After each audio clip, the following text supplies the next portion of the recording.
Ang saya mo naman ngayon, darling. Anong meron? Oo, Bishi.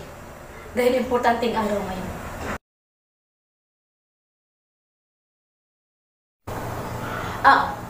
Di ba?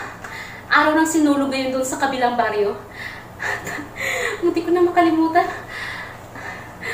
Bishi, ito na ang huling taon na pangako mo sa akin.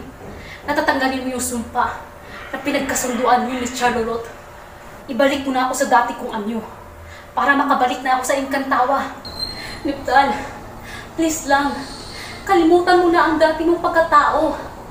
At ang mundo na Encantawa. Huwag kang magsalita ng ganyan, Bishi. Ang pangako, huwag mong gawin pa ako.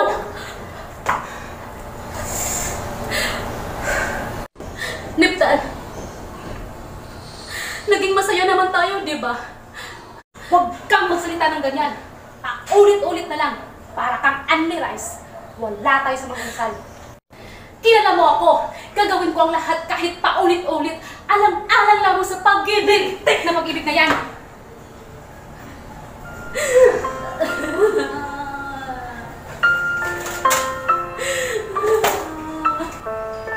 Ba't di mo simulang baguhin yung sarili mo? Hindi ako papayag.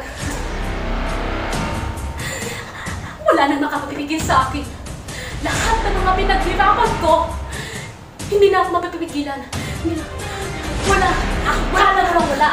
Pero meron!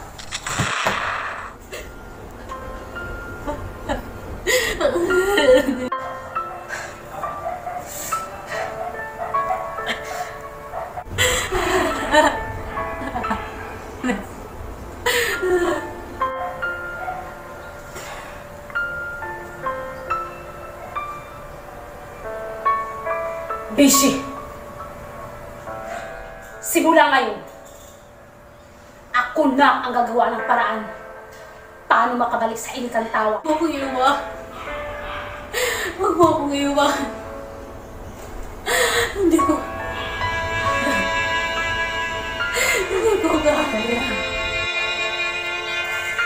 At simula ngayon, hindi mo na ako makikita.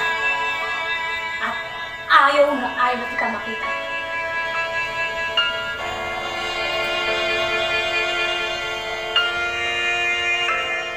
Huwag mo akong iwan. Hindi ko